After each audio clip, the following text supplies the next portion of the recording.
Assalamualaikum warahmatullahi wabarakatuh. Hai. Apa kabar para mahasiswa pengantar kajian kesusastraan? Alhamdulillah. Mudah-mudahan kabar Anda selalu baik ya. Pada kali ini Ibu akan menyampaikan mengenai genre sastra modern. Genre sastra modern ini mengacu pada pendapat Chapman tahun 1975. Ada yang disebut dengan genre naratif dan non-naratif.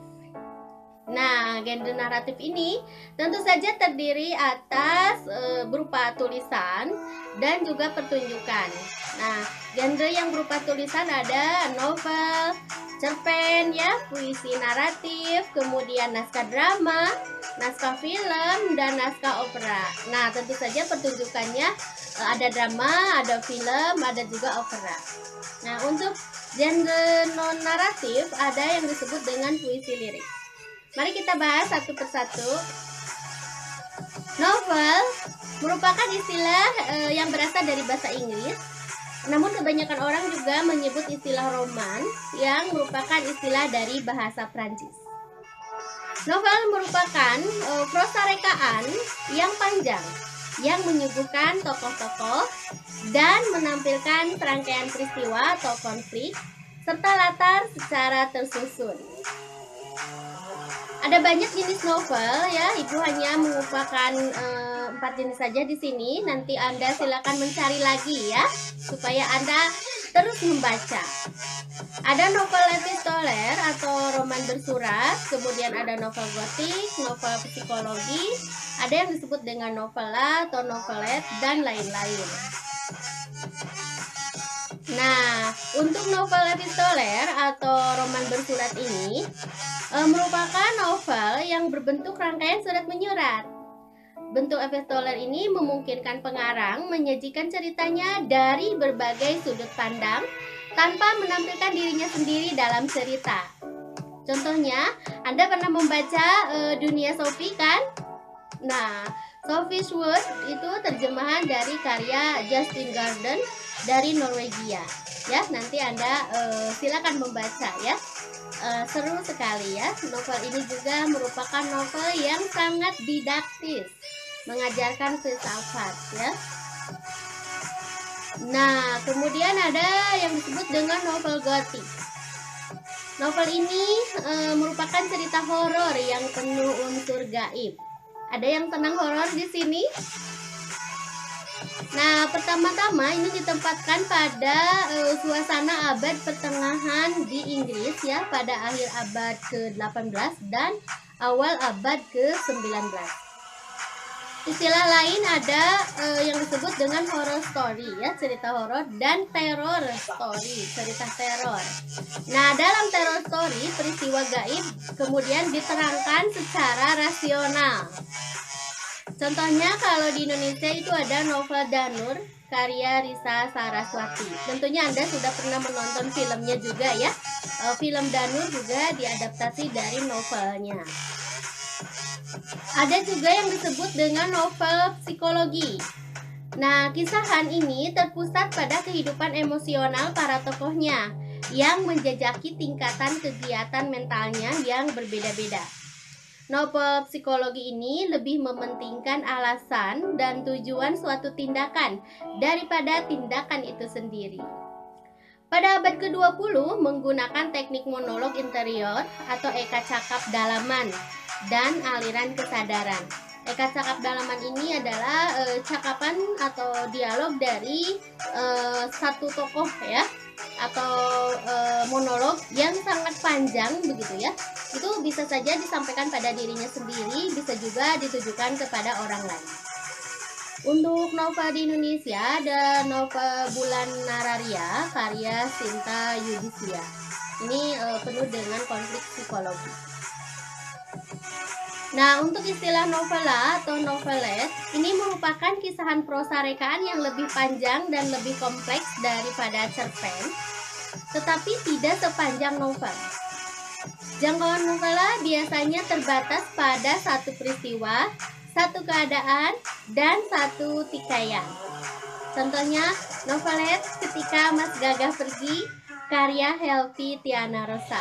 Anda pernah membaca novelet Ketika Mas Gagah Pergi? Itu seru sekali ya. Silakan Anda baca ya.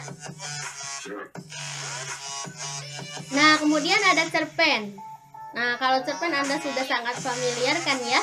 Merupakan cerita rekaan yang memusatkan diri pada satu tokoh dalam satu situasi, memberi kesan tunggal terhadap pertikaian yang mendasari cerita tersebut. Cerita pendek penuh dengan insiden-insiden atau kejadian-kejadian. Nah, ada juga yang disebut dengan cerpen mini atau cerita vignette. Cerita pendek ini lebih pendek begitu ya, cerita tentang suatu kejadian kecil dalam kehidupan manusia. Kemudian puisi naratif. Puisi naratif ini berisi narasi yang di dalamnya terdapat tokoh dan kronologis peristiwa, seperti puisi balada ya, atau juga romansa. Nah, silakan Anda cari yang seperti apa puisi balada tersebut ya. Misalnya ada karya W. Rendra begitu ya. Silakan Anda pokoknya baca lagi. Kemudian ada puisi lirik. Puisi lirik mengungkapkan gagasan pribadi dari seorang penyairnya atau dari aku liriknya. Jenis puisi ini misalnya ada elegi, ada puisi ode, kemudian ada juga serenada ya. Elegi ini puisi yang mengungkapkan perasaan duka, kemudian serenada itu sajak percintaan yang dinyanyikan. Kemudian puisi ode itu puisi yang memang berisi pujaan terhadap seseorang, sesuatu hal atau suatu keadaan. Nah, ini masuk ke dalam naskah drama. Naskah drama ini adalah teks dialog dengan gambaran berbagai karakter tokoh yang berfungsi sebagai bahan bacaan atau naskah untuk dipentaskan. Kemudian untuk naskah opera merupakan teks untuk dipentaskan sebagai opera. Nah, di sini mengandung unsur musik, lagu, tarian, syair, drama, peran, dan deklamasi. Di situ ya petunjuk-petunjuk musiknya harus ada dalam teks opera. Kemudian skenario film. Nah, ini sudah merupakan suatu cetakan biru ya, jadi cetak untuk film. Cetak biru adegan demi adegan yang ditulis untuk sebuah produksi film. Skenario film memiliki format yang sangat lengkap ya. Di dalamnya itu sudah tertera adegan demi adegan, lengkap dengan penjelasan mendalam mengenai blocking misalnya ya, ekspresi, kemudian juga dialog dari masing-masing karakter. Nah, banyak sekali macam-macam drama ya. Nanti juga Anda bisa mencari lagi. Saya juga di sini mengungkapkan beberapa. Ada drama absurd. Di sini penulisan atau pementasan drama yang avant-garde ya. Konvensi tentang struktur drama ini diabaikan. Segala hal yang terjadi di luar rasional, tidak ada kepastian dan kejelasan latar, tokoh, dan lain-lain. Kemudian ada drama ajaran. Tokoh-tokohnya merupakan insanan sifat-sifat baik begitu ya, dan buruk manusia seperti kesetiaan, nafsu, dan kasih sayang. Juga ada drama analitik. Di sini peran utama protagonis biasa ya, lawannya antagonis. Itu untuk drama analitik. Lalu ada drama alur tetap. Di sini lebih mengutamakan susunan baku alur cerita. Ada permulaannya kan, menaik, kemudian krisis begitu ya, menurun, lalu setelah krisis memuncak kemudian menurun, baru di akhir itu adalah penyelesaian. Ada drama amal. Drama amal ini merupakan pertunjukan drama apapun begitu ya, tapi tujuannya untuk amal atau pengumpulan dana untuk bantuan sosial atau kemanusiaan. Ada drama baca. Nah, drama baca ini drama yang memang naskah itu cocok untuk dibaca saja, tidak untuk dipentaskan. Drama yang sengaja digubah untuk bahan bacaan, gitu ya. Nah, contohnya ada Jalan Mutiara tahun 1954. Ini karya Sitor Situmorang. Lalu ada Petang di Taman tahun 1966 karya Iwan Simatupang. Tapi Petang di Taman juga bagus apabila dipentaskan. Tapi kemudian digubah menjadi drama bacaan. Ada drama balas dendam.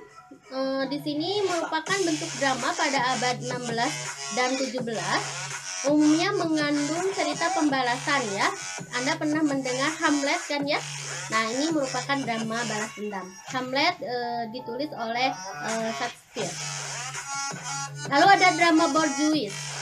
Bentuk drama ini muncul pada abad ke-18 di Eropa dengan tema moral yang tinggi, kemudian sentimental. Lalu ada kehidupan kaum menengah juga, lalu ada kehidupan tersebut penuh kebajikan ya, dan diiringi kesedihan. Ada drama cermat. Naskah ini disusun secara cermat memang ya, berurutan mulai dari paparannya, gawatan, rumitan, loraian hingga selesaian. Lalu ada drama domestik, menceritakan kehidupan rakyat biasa saja ini, dan mengutamakan masalah-masalah pribadi atau keluarga. Kemudian ada drama duka. Di sini drama duka sering kita dengar dengan istilah tragedi ya. Biasanya menampilkan tokoh yang memang sedih, muram, begitu ya, terlibat dalam situasi yang gawat, lalu mengantar sang tokoh pada keputusasaan dan kehancuran. Nah, drama ini serius ya, melukiskan pertikaian dengan kekuatan yang luar biasa yang berakhir dengan malapetaka atau kesedihan. Nah, ini memang tragedi sekali ya. Kemudian drama ide. Drama yang menggambarkan cetusan ide-ide yang belum dikenal untuk memancing spekulasi penonton. Ada drama komedi. Nah, di sini merupakan lakon ringan saja ya, yang sifatnya menghibur. Anda pernah menonton Stambul? Ya, itu pada zaman dulu ya. Pada berikutnya Sri Mulat tahun 70-an. Nah, itu komedi ya. Nah, sekarang ada nggak komedi? Silakan ya. Kalau opera Panjapa itu masuknya ke opera. Kemudian drama legendaria. Ini bentuk drama Jawa yang masih mengutamakan tembang atau nyanyian. Dan ada drama puitik, merupakan drama yang bersifat puitis. Dialognya disusun dalam bentuk puisi. Nah, sebetulnya masih banyak jenis drama ini. Silakan Anda cari lagi ya. Jadi saya sebutkan dan lain-lain saja. Nah, jenis opera, ada opera balada atau komedi.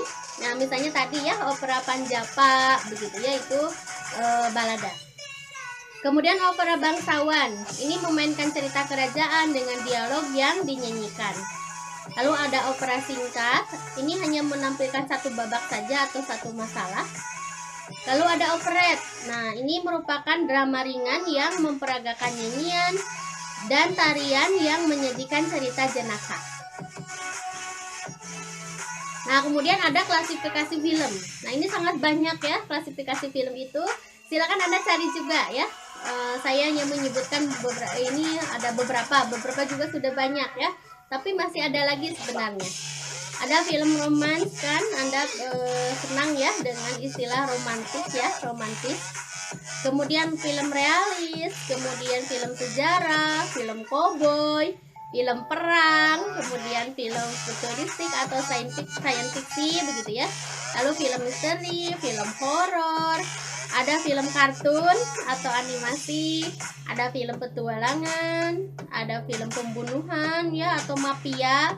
Lalu ada film klasik, film spektakuler, film kolosal, film tarian, film natur ya atau alam, film monster, film show, kemudian film reportase.